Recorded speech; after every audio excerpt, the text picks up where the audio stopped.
terima kasih Bambang, Pak RT dan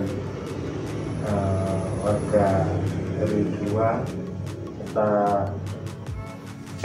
pengurus Kampung Nasdere. Terima kasih ini undangannya. Sebetulnya saya juga ke RW lain itu ya sama, saya misalkan ada niat itu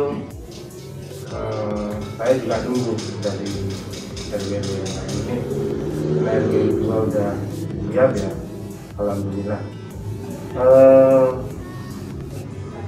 Pada intinya memang saya tugasnya memang pemberdayaan masyarakat. Cuman ya kadang usulannya itu pelatihan itu ya ada yang jalan, ada yang tersendat gitu ya. Kebetulan kok yang ikan di RW 3 ini jalan terus dan bahkan berkembang. Nah, tentunya saya ya sedikit banyak ya karena sudah mulai terus progresnya naik terus, saya otomatis ngimbangi ya. Makanya sebetulnya dulu itu saya juga ada pertanyaan kok lalu Rani lebih sering ke RW 3 soalnya waktu saat di TNI waktu itu kira ingin ngelek mati arah-arah ini gue takoni. Ya alhamdulillah kita secara fondasi kampung udah lumayan, ditambah yang bisa memperkuat optimis kita itu kan kita tergabung di komunitas Nila Malang Raya ya. Itu karena mereka juga petani individu, mereka itu justru moyoi atau mendorong kita untuk memimpin petani-petani Nila Malang Raya, justru menjadi sandaran dan tumpuan ayo eksis gitu.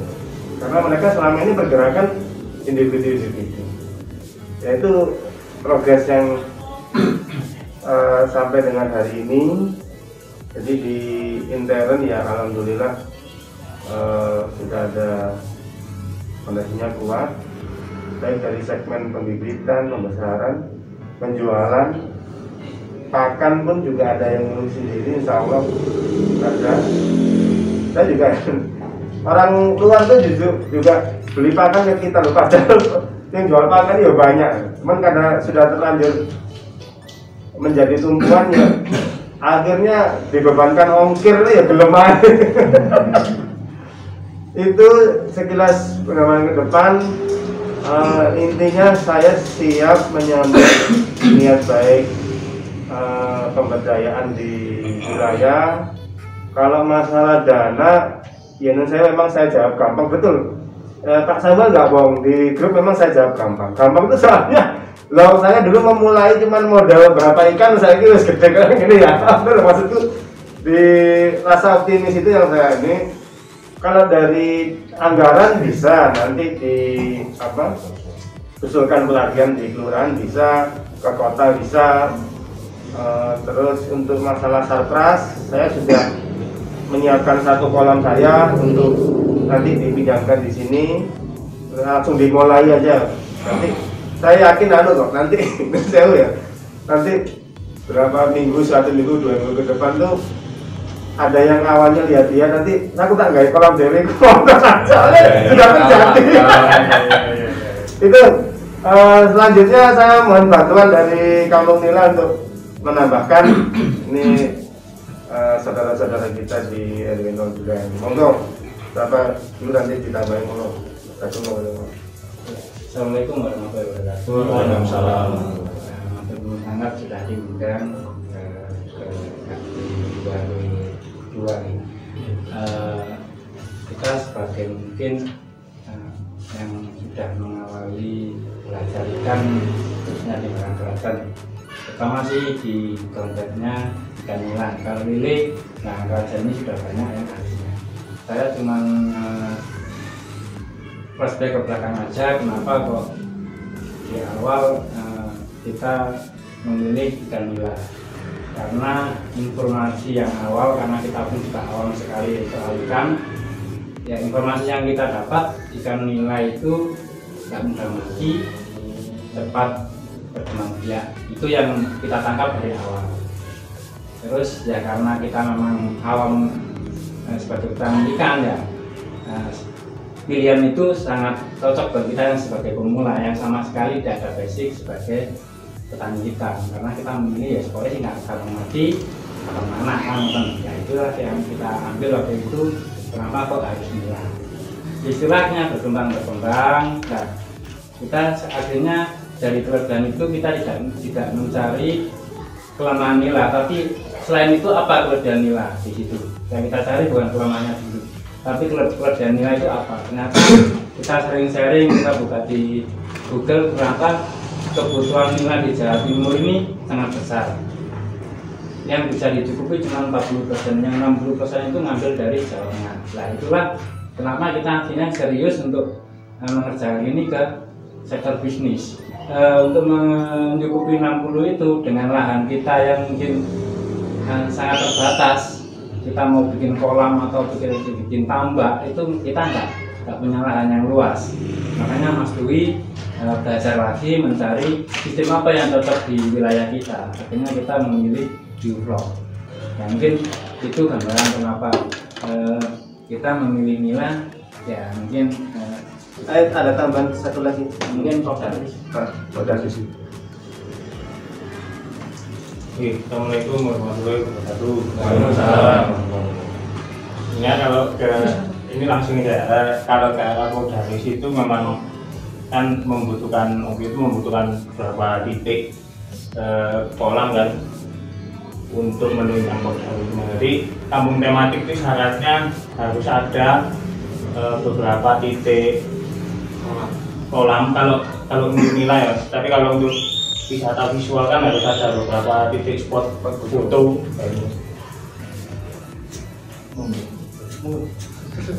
Dan ini karena kita pakai nilai harus ada beberapa titik kolam. Untuk pusat senternya kemarin sebenarnya kita pakai tanah di Aset Pertanian, cuman karena masih peresmian Agustus, jadi kita masih proses sebenarnya. Terus kita berubah sentra ke warung yang Mas Samuel itu. Mungkin dari Kodaris itu Pak, mungkin belum ada cerita yang banyak karena masih peresmian Agustusan. Untuk kedepannya ini insya Allah ada event di akhir Agustus panen raya. Monggo kalau mungkin RW2 mau berkunjung ke sini, sedikit cerita dari Kodaris itu aja. Kedepannya kita masih semoga aja hasilnya berkembang untuk menambah titik-titik spot kolam, biar panennya juga semakin banyak. Itu aja. Assalamualaikum warahmatullahi wabarakatuh. Mas Dwi.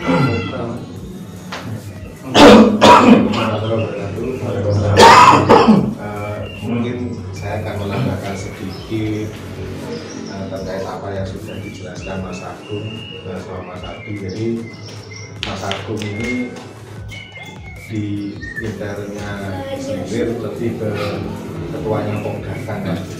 Pokdakan itu kelompok pembudidaya. Kalau Mas Adi di ketuanya Pokdakulis. Hanya pada waktu yang tadi diceritakan Mas Agung, karena lahan kita sempit, akhirnya kita memperdalam di sistem tank culture. Jadi tank culture itu kita tidak membutuhkan lahan luas, jadi dipersempit dengan bantuan alat-alat oksigen dan lain-lain seperti itu. Kita mencoba mendalami namanya sistem Biovlog. Di sistem Biovlog itu perbandingannya untuk perbandingan ikan itu 1:10 ini untuk konteks nila. Makanya tadi asumsinya kalau di kolam konvensional itu per meter kubiknya itu hanya bisa 10 ekor. Kalau di tank culture itu bisa sampai 100 ekor per kubik, jadi 10 kali lipat.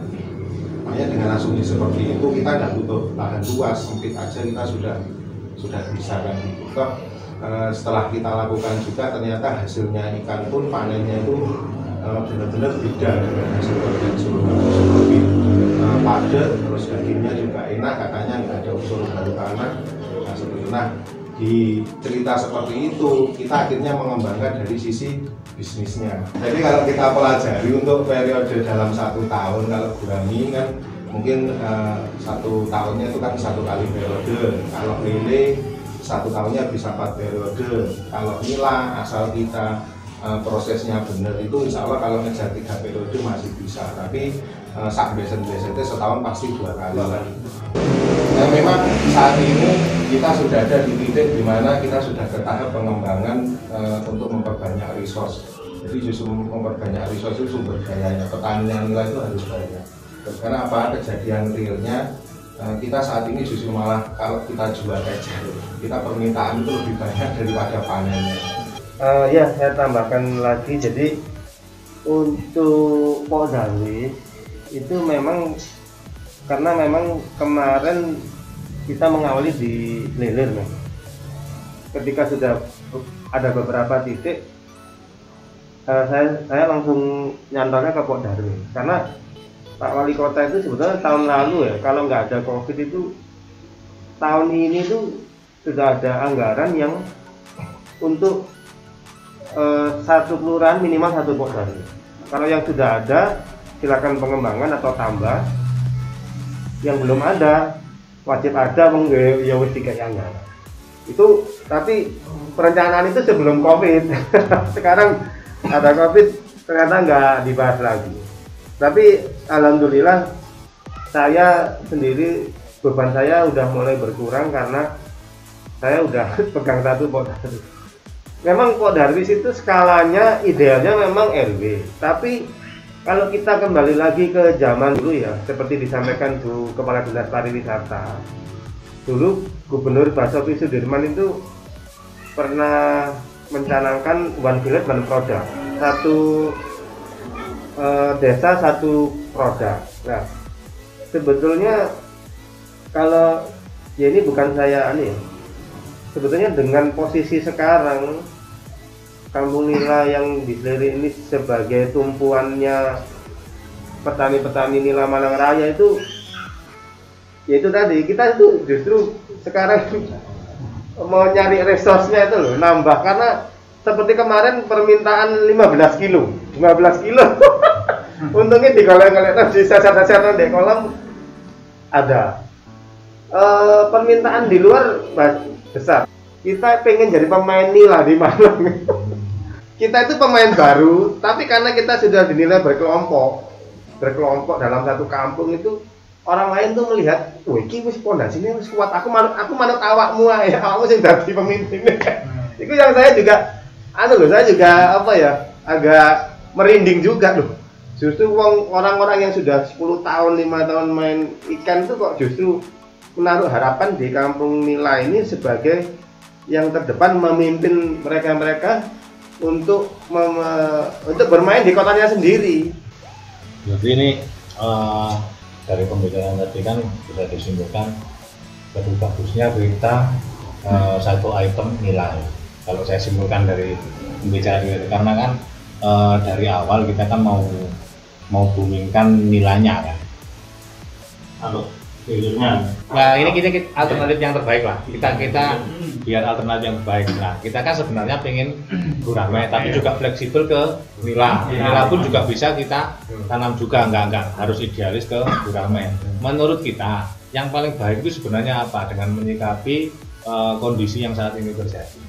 Nah, balik lagi ke cerita saya tadi, artinya sebenarnya kita itu sekarang sudah di titik di mana untuk memperbanyak resource, terus terang aja sumber dayanya petaninya untuk nganggur nila itu sudah harus kita banyakin lagi.